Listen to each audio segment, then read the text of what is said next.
Welcome to the channel, folks. You know, I've spent years in this business, and if there's one thing I've learned, it's that raising kids can be tough. It's a roller coaster, isn't it? Ups and downs, twists and turns.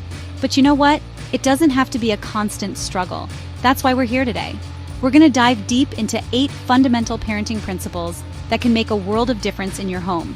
We're talking about building a foundation for a happy, healthy family. These principles, they're not about quick fixes, folks. They're about long-term solutions. We're talking about raising respectful, responsible, and resilient kids. Kids who can stand on their own 2 feet and face the world with confidence. And let me tell you something, it all starts with you, the parents. You're the architects of your family's happiness. So buckle up, get ready to take some notes, and let's get started on this journey together. We're going to tackle some tough questions, provide you with practical tools, and guide you every step of the way. Let's get real, let's get honest, and let's get started.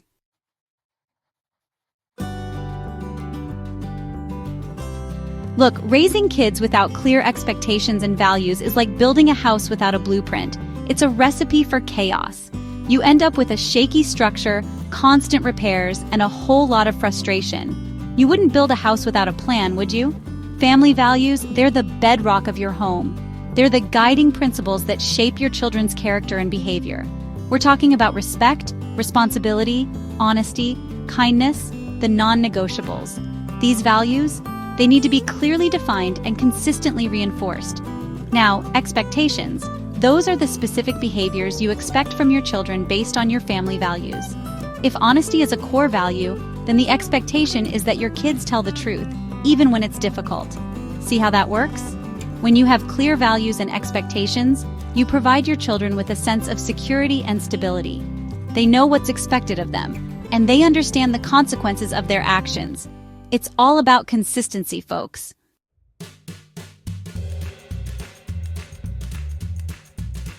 All right, so how do you put these values into action? It's not enough to just talk about them. You gotta live them. Your kids, they're watching you. They're like sponges absorbing everything they see and hear. Start by modeling the behavior you want to see. If you value respect, treat everyone with respect, especially your spouse and your kids. If you want your kids to be responsible, show them what responsibility looks like in your own life. Next, involve your kids in defining your family values. Have a family meeting, brainstorm together, and come up with a list that everyone agrees on. Write it down, put it on the fridge, and refer to it often. And remember, setting expectations is not about being controlling. It's about providing your children with clear guidelines and boundaries. It's about teaching them how to make good choices and become responsible adults.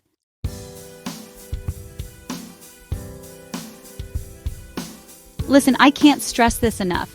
You are the parent, not your child's friend. It's not your job to be the cool mom or the fun dad. Your job is to provide guidance, discipline, and structure. It's about setting limits and saying no, even when it's hard.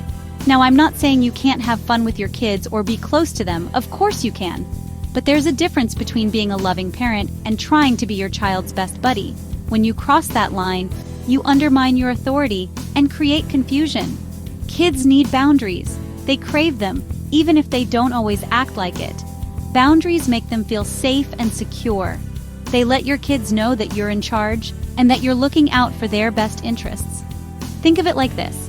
You're the captain of the ship, and your kids are the crew. They need you to steer the ship, navigate the rough waters, and get everyone safely to shore.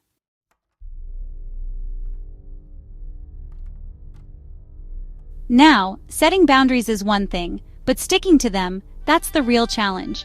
Kids are masters at pushing the limits, testing your resolve. But you gotta stand your ground.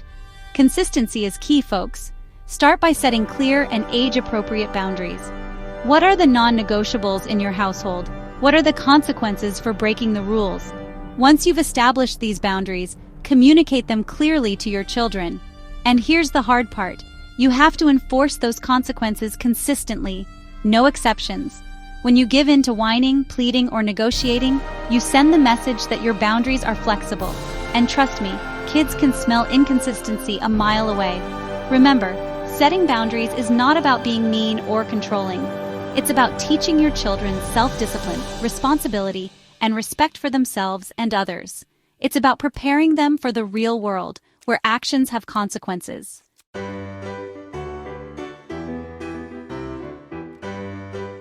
Look, being a parent ain't about winning any popularity contests. It's about raising responsible, respectful, and resilient human beings. And that takes consistency.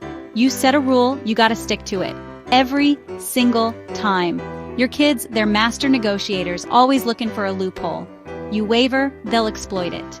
Now, consistency ain't about being a dictator. It's about being reliable. Kids find comfort in knowing what's expected of them. It gives them a sense of security, a framework to operate within. And when they know what the consequences are, good or bad, they're more likely to make responsible choices. Remember, your job is to guide them, not to control them.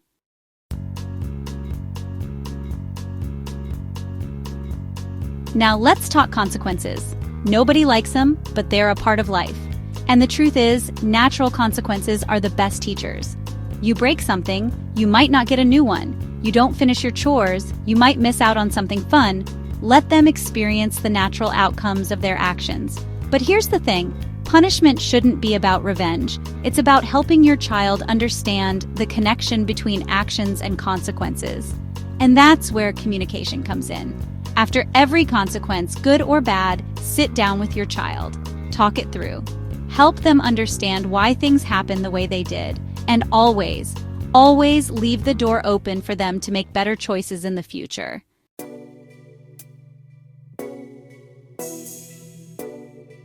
Let me tell you something. Nobody's perfect. Not you, not me, and certainly not your kids. They're gonna make mistakes. They're gonna screw up. It's part of growing up. The key is to create an environment where it's okay to stumble, to fall, to get back up and try again. When kids feel safe to make mistakes, they're more likely to take risks, to be adventurous, to learn and grow. Now, this doesn't mean you condone bad behavior. It means you separate the behavior from the child. You love and support them unconditionally, while still addressing the mistake. Remember, every mistake is a learning opportunity. It's a chance for them to develop resilience, problem-solving skills, and a sense of personal responsibility.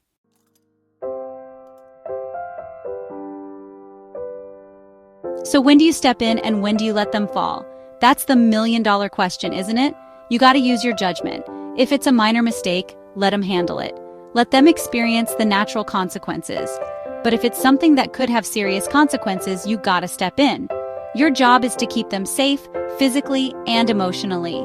But even then, you don't want to solve their problems for them. You want to empower them to find their own solutions. Ask questions. Help them think through the situation. Guide them towards making better choices. Remember, you're not raising a child, you're raising an adult.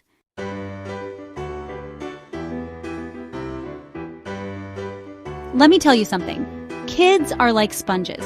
They absorb everything around them, especially the energy and expectations of their parents. If you believe in them, if you see their potential, even when they doubt themselves, they're more likely to rise to the occasion. It's called the self-fulfilling prophecy. You believe in them, they start to believe in themselves, and then, bam! They start achieving things they never thought possible. But here's the catch. It's gotta be genuine. Kids can smell a phony a mile away. You gotta truly believe in their capabilities, even when they mess up.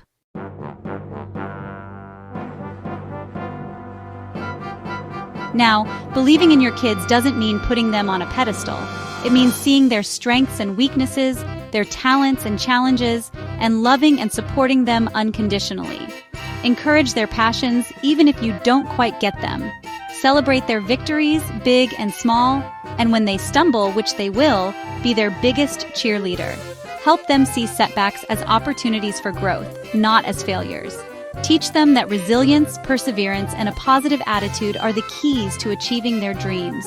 And remember, success isn't just about trophies and accolades. It's about raising happy, healthy, well-adjusted human beings who contribute to the world around them.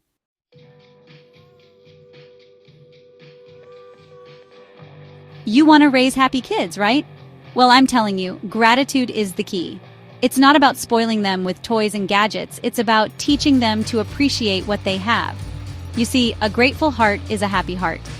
Look, life's not always going to be sunshine and rainbows. We all face challenges, disappointments, even heartaches.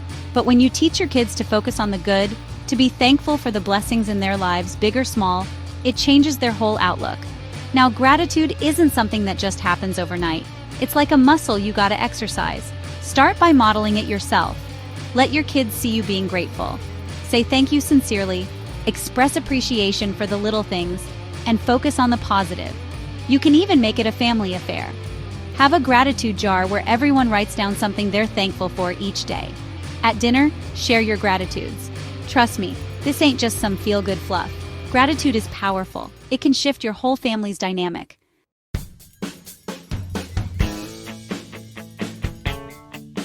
Now, gratitude ain't just about words, it's about action. Encourage your kids to show their appreciation through acts of kindness. Let them help with chores around the house, write thank you notes, or volunteer in the community.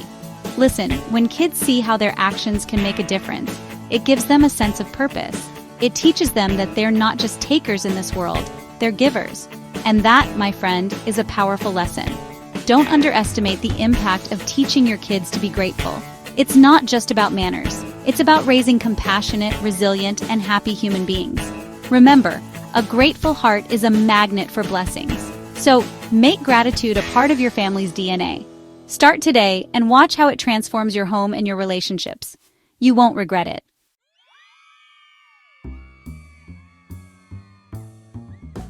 You know, folks, in my line of work, I see a lot of families struggling. And one common thread I see in these families is a lack of real, genuine connection. Parents, you gotta be present in your kids' lives. And I don't just mean physically being in the same room while you're scrolling through your phone. Being actively involved means putting down the devices, turning off the TV, and truly engaging with your kids.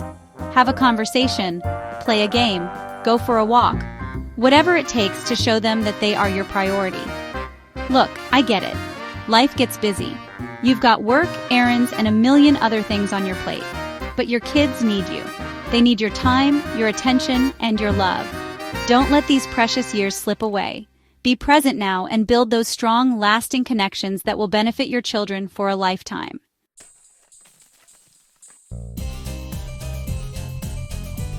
You know what I always say, you get what you put out. If you invest your time and energy in your kids, you'll reap the rewards for years to come. It's about creating memories that will last a lifetime. These don't have to be extravagant vacations or expensive outings. Some of the most meaningful memories are made right at home, baking cookies together, reading bedtime stories, or just goofing around in the backyard. The point is, make the effort. Put in the time. Your kids will remember these moments long after they've grown up. And trust me, those memories will be just as precious to you as they are to them. So get out there, be present, and start making some memories.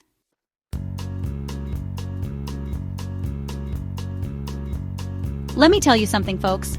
Emotional intelligence is just as important as book smarts, maybe even more so. It's about understanding and managing your own emotions and being able to empathize with others. Now, teaching emotional intelligence starts with you, the parent. You've got to model healthy emotional expression. If you're constantly flying off the handle or bottling up your feelings, your kids are going to pick up on that. Instead, show them how to identify and express their emotions in a healthy way. Teach them how to calm themselves down when they're upset and how to resolve conflicts peacefully. Remember, kids are like sponges. They absorb everything around them. So, make sure you're creating an environment where emotional intelligence can thrive.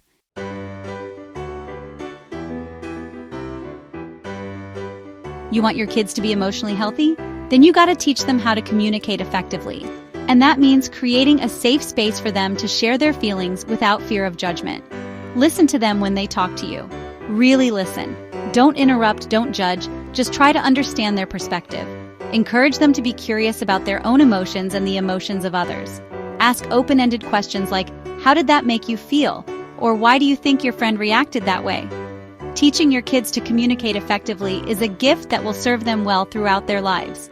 It will help them build stronger relationships, navigate challenging situations, and lead happier, more fulfilling lives.